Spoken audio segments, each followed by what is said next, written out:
Good morning, class 5th.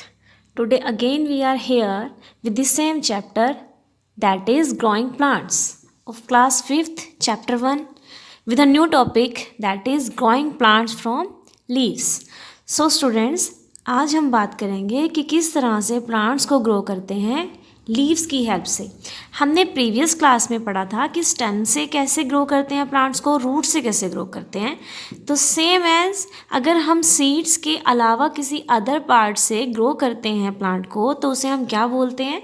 Vegetative propagation. ठीक है, तो यहाँ हम कुछ प्लांट्स ऐसे भी हैं जो लीव्स के थ्रू जो है ग्रो करवाए जा सकते हैं। ठीक है, कुछ प्लांट्स ऐसे होते हैं जैसे कि ब्रायोफाइलम। यहाँ इसकी लीव्स आपने कहीं देखी होंगे अपने सराउंडिंग के आसपास। इस प्लांट के जो लीव्स होते हैं, इन लीव्स के यहाँ कॉर्नर में, साइड्स में क्या हो जाते हैं, यहाँ और जो है लीव्स इस तरह से जो है स्टार्ट हो जाते हैं जर्मिनेट होना। ठीक है, पैदा होना स्टार्ट हो जाते हैं, और जब वो मैच्योर हो जाते हैं तो लीव से अलग होके वो गिर जाते हैं नीचे। ठीक है, और जब वो नीचे गिरेंगे सॉइल वगैरह में, उनको कंडीशन मिल जाएगी तो वही क्या कर देंगे, नया प्लांट बनाना स्टार्ट कर देते हैं। ठीक है, तो ये सब प्लांट्स की नहीं होती हैबिट, लेकिन कुछ प्लांट्स में इस तरह का तरीका होता है कि वो लीव से भी प्लांट ग्रो करवा सकते हैं। ठीक है, इसी तरह से जो है हम क्या पढ़ेंगे, growing plants from spores. Spores के थ्रू जो है प्लांट्स को ग्रो करवाना। ठीक है, स्पोर्स को हिंदी में बीजाणु बोलते हैं। स्पोर्स क्या चीज़ें हैं, जैसे आपने सीड देखे होंगे, सीड का साइज़ फिर भी थोड़ा बड़ा होता है। ठीक है, और सीड जो है बाद में बनता है, मतलब सीड तो प्लांट के अंदर ही बनता है, लेकिन जो स्पोर्स होते हैं मोस्टली उसके ऊपर मिलेंगे हमें। देखो जैसे यहाँ देखो, ये जो है किसी प्लांट के जो लीव्स टाइप हैं, फर्न है ये, और इसके यहाँ पे हम लीव्स के ऊपर जो है इस टाइप का स्ट्रक्चर देखते हैं। पाउडर फॉर्म का है ये, बड़े बड़े मतलब स्ट्रक्चर हैं। ये स्ट्रक्चर जब यहाँ से मैच्योर होके नीचे गिरेंगे तो यही क्या कर देंगे, नया प्लांट पैदा कर देंगे। इसी तरह से ये भी फर्न है, इसके भी यहाँ लीव्स के ऊपर हर जगह ये, इसमें स्पोर्स जो है छोटे छोटे प्रेजेंट हैं, यहाँ आपको अच्छे से वो बड़े होके दिखाई दे रहे हैं। ठीक है, तो ये स्पोर्स होते हैं जो ये मैच्योर होके ग्राउंड पे गिरेंगे तो नया प्लांट पैदा कर देंगे। ठीक है, ये मोस्टली हमें किन टाइप के प्लांट्स में मिलते हैं, ये फर्न होते हैं, मशरूम्स में मिलता है, कुछ टाइप की फंगी में। ठीक है, जो हायर प्लांट है, बड़े प्लांट होते हैं, जैसे आप मैंगो का पाया ये सब देखते हो, इनमें जो है ये कंडीशंस नहीं मिलती, उनमें सीड ही बनते हैं। ठीक है, अगर जो है क्या कह रहा है, काफ़ी सीड्स एक साथ गिर जाएं, काफ़ी सीड्स एक ही जगह पे बहुत सारे गिर जाते हैं एक ही जगह पे, तो उन सबको क्या चाहिए, सबको ही वाटर चाहिए होगा, एयर चाहिए होगी, न्यूट्रिएंट्स, और जगह भी चाहिए ग्रो करने के लिए। तो इससे क्या होगा, अगर एक ही जगह पे बहुत सारे सीड्स गिर गए हैं तो उससे सिर्फ कुछ ही सीड्स ग्रो कर पाएंगे और बाकी क्या हो जाएंगे, डेड हो जाएंगे। क्यों? क्योंकि सबको जो है सारी कंडीशंस नहीं मिल पाती। ठीक है, तो सीड्स जो हैं सब ही ग्रो करें। आपने देखा होगा फील्ड्स में, खेतों में जब हम बीज लगाते हैं तो उनको सर्टेन गैप पे लगाते हैं, एक साथ एक ही जगह पे बहुत सारे बीज नहीं लगाए जाते। क्यों? क्योंकि उनमें से फिर कोई एक आधा ही ग्रो कर पाएगा ना, बाकी सारे क्या हो जाएंगे, वो सारे डेड हो जाएंगे, ख़राब हो जाएंगे। ठीक है, तो जब हम सीड्स को ग्रो करवाते हैं ताकि सारे सीड्स ग्रो करें, तो उनको क्या किया जाता है, थोड़ा डिस्टेंस पे जो है उन्हें गिराया जाता है। ठीक है, ताकि हर सीड्स में से प्लांट्स को निकाला जा सके। ठीक है, ये हमने सारे जो है डिफरेंट मेथड्स पढ़े कि किस तरह से हम ग्रो करवा सकते हैं प्लांट्स को विदाउट सीड। अब हम बात करते हैं डिस्पर्सल ऑफ सीड। डिस्पर्सल कैसे होता है? डिस्पर्सल मतलब फैलना सीड्स का। ठीक है, मतलब वो पेरेंट प्लांट में, प्लांट के अंदर तो सीड पैदा हो गया है, अब उस सीड को लगाने के लिए कौन कौन से तरीके हैं कि वो कहीं से कहीं पहुंच सकते हैं किसी अलग जगह पे, ताकि वो जर्मिनेट करें। तो कौन से तरीके हैं? Different way. Scattering of seed away from parent plant. Parent plant से अलग बीज को फैलाना क्या कहते हैं, उसे डिस्पर्सल कहते हैं। ठीक है, डिस्पर्सल डिफरेंट तरीके से होता है। फर्स्ट है बाय विंड। कुछ प्लांट्स में ऐसा होता है, सीड्स क्या होते हैं, बहुत ज़्यादा हल्के होते हैं। आपने देखा होगा आजकल के सीज़न में मोस्टली इस टाइप के, आप ये घर वगैरह में उड़ते हुए आपको दिखे होंगे, ये सीड्स होते हैं, हमें लगता है कि शायद कोई इंसेक्ट वगैरह है ये।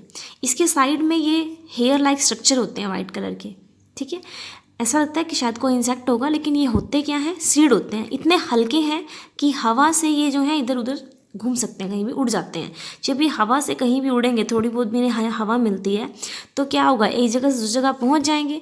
अगर ये यहाँ से उड़े हैं तो ये किसी थोड़े टाइम बाद यहाँ पहुँच जाएंगे और कहीं भी जाके जर्मिनेट कर सकते हैं। ठीक है, तो हवा जो है हमारी हेल्प करती है सीड्स की डिस्पर्सल में। ठीक है, तो ऐसा कोई भी प्लांट जिसके सीड काफ़ी हल्के होते हैं उनकी डिस्पर्सल विंड से हो जाती है।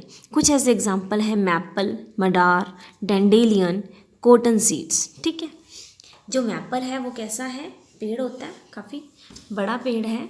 ठीक है, जिससे आराम से हम छाया में बैठ जाते हैं। ये मडार एक पेड़ है, ये ऐसा है जो काफ़ी लाइफ टाइम जीता है।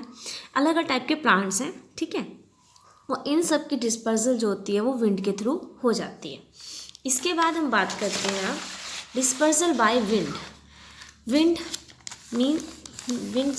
डिस्पर्सल बाय वाटर भी जो है डिस्पर्सल करवाने में हेल्प करता है। कुछ ऐसे सीड्स हैं, मतलब जो अगर पानी में ही प्लांट पैदा हो रहा है या पानी के आसपास हो रहा है तो उनके सीड्स की डिस्पर्सल जो है वो कौन करवाएगा, वाटर करवाएगा। ठीक है, जो उसके पानी के आसपास होते हैं या फिर पानी में पैदा होते हैं। फॉर एग्जांपल लोटस की बात करते हैं अगर, तो लोटस के जो सीड हैं वो कैसे होते हैं, स्पंजी टाइप होते हैं। और जो कोकोनट होता है उसके सीड्स कैसे होते हैं, वो फाइब्रस होते हैं। ठीक है, कवरिंग विच हैव डन, दोनों की ऐसी कवरिंग है जिससे वो क्या होता है, ईजिली फ्लोट कर पाता है पानी में तैर पाएगा, डूबेगा नहीं। मतलब डूबेगा नहीं तो आगे से आगे कहीं से कहीं पहुंच सकता है वो पानी से। तो इस तरह से पानी जो है इनकी डिस्पर्सल करवाने में हेल्प करता है कि वो पानी की हेल्प से कहीं पहुंच जाते हैं। ठीक है, यहाँ पे आपको एक दिया हुआ है, ये लोटस सीड्स दिए हुए हैं। इसी तरह से यहाँ पे सीड ऑफ कोकोनट आपको शो किया हुआ है।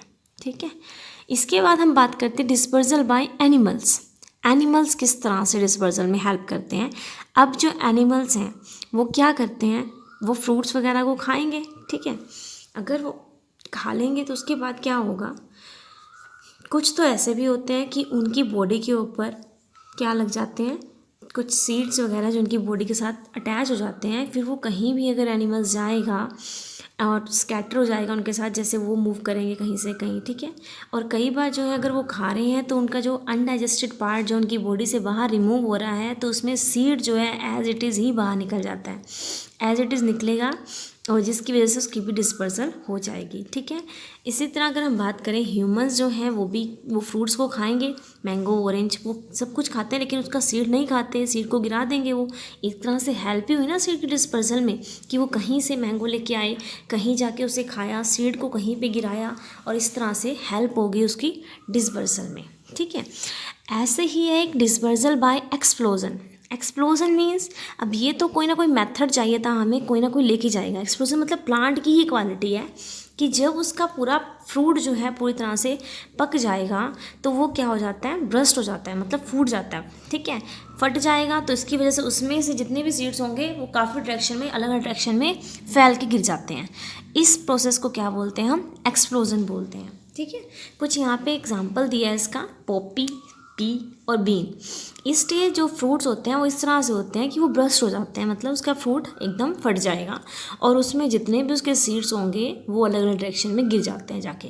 ठीक है, तो इस तरह से डिस्पर्सल हो जाती है और अलग अलग जगह पे जाके जो हमारे सीड्स हैं वो जर्मिनेट होना स्टार्ट कर देंगे। सो स्टूडेंट्स, यहाँ आज हमने डिस्पर्सल की बात की, किस तरह से सीड्स एक जगह से दूसरी जगह पे पहुँचते हैं अलग अलग मेथड से, और हमने कुछ वेजिटेटिव प्रोपेगेशन की बात की कि सीड्स के अलावा किस मेथड से जो है हम ग्रो करवाते हैं प्लांट्स को। ठीक है, होप सो स्टूडेंट्स आपको ये समझ आया होगा। If you have any doubt then please आप उसको अंडरलाइन करके रख सकते हैं। ठीक है, ताकि हम जब भी कभी ऑनलाइन क्लास में इसको डिस्कस कर सकें। ठीक है, okay students, thank you, have a nice day.